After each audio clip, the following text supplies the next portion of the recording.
Ever feel like you're drowning in a sea of like parenting advice, especially when it comes to food? Oh, totally. Everyone's got a system, a hack, a surefire strategy. Right, and you're just trying to get through a meal without a meltdown. It's tough. So today, we're taking a deep dive into raising healthy eaters, cutting through the noise to bring you some seriously solid strategies. And the best part, these aren't just trendy tips. They're backed by, actual research and insights into like child development and all that good stuff. Exactly. We're talking about understanding why kids do what they do around food and then using that knowledge to, help them develop a healthy relationship with eating. So where do we even begin? Let's break down these tips. We've got 5 key takeaways that we're going to, dive into today. Sounds like a plan. Okay, so first up, variety. I feel like I've heard this a million times, but like, how important is it really? It's huge. I mean, think about it. You try something new, you don't like it, maybe you try it again, maybe you don't. Kids are the same way. Okay, that makes sense. It's actually a natural stage, too. It's called food neophobia. Food neophobia. That sounds kind of It's a intense. fancy term for being afraid of new foods, and it's super common, especially in toddlers. So, like, my picky eater isn't actually trying to drive me crazy. It's just like a phase. Pretty much. It's Yeah. their way of, navigating all these new tastes and textures. The key is to be patient and keep offering a variety of foods consistently. So, it's about like constantly introducing new things alongside the familiar stuff. Exactly. And don't get discouraged if they don't gobble it up on the first try. It can take like a dozen exposures before a kid accepts a new food. Wow, a dozen. I had no idea. Okay, so variety is key. What's next on our list of like mealtime magic? All right, this one's big. Making meal times enjoyable. And I'm not talking about, turning dinner into a circus act every night. Right, because who has the energy for that? Seriously, it's more about creating a positive and relaxed atmosphere around food and family. I can get behind that. Less pressure, more connection. Exactly. When kids feel pressured or stressed at the table, they start associating those negative feelings with food. And nobody wants that.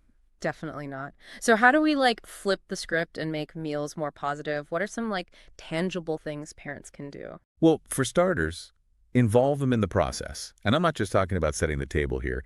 Get them in the kitchen, helping with age-appropriate tasks. Ooh, I like this one. Getting those little hands dirty. Does that really make a difference though? Oh, you better believe it. There's actual research that shows that kids who help cook are way more likely to try new foods. Really? Yep. And it makes total sense. When they're part of the process, they feel a sense of ownership over the meal. It's like, hey, I made this. It's like they're little chefs, proud of their culinary creations. Exactly. Plus, it's a great opportunity to teach them about different ingredients, where food comes from. It's like a built-in learning experience. Okay, I'm totally on board with this one. Cooking as a family activity. Check. All right, what else have we got? This one kind of ties into what we were just talking about, but it's so important it deserves its own spotlight: role modeling. The do as I say, not as I do dilemma. Yep, that's the one. Kids are like little sponges, soaking up everything they see us do, especially when it comes to food. So if I'm like secretly scarfing down cookies when they're not looking, They'll probably sniff those out eventually.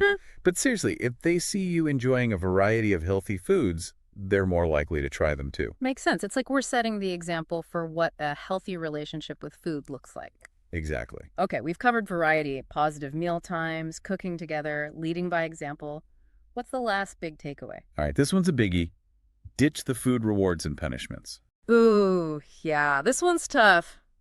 I'll admit, I've definitely been guilty of the whole 2 more bites of broccoli and then you can have dessert thing. It's a trap. It seems like an easy solution in the moment, Mhm. right? But it actually backfires in the long run. Really? How so? Well, it teaches kids to rely on external rewards for making healthy choices instead of, listening to their own internal cues. So instead of thinking, oh, broccoli makes my body feel good, they're like, if I eat this, I get a cookie. Exactly. We want them to develop intrinsic motivation to eat healthy. Intrinsic motivation. So it's about helping them understand that healthy food makes them feel good from the inside out. You got it. It takes time, patience, and, a lot of consistency. For sure. And probably a good dose of like understanding that every kid is different and there's no one size fits all approach. Absolutely. Some kids are naturally more adventurous eaters, while others, need a little more encouragement and support. It's all about finding what works for your family and being flexible along the way. This has been like eye-opening. I know. It really makes you think about the bigger picture here. Yeah. Totally. As you navigate the ins and outs of meal times, think about this. How might these early experiences be shaping your child's lifelong relationship with food? It's a powerful question and one that's definitely worth pondering. Absolutely. It's not just about getting through the next meal. It's about like setting the stage for a lifetime of healthy eating habits. Food for thought, right? Definitely.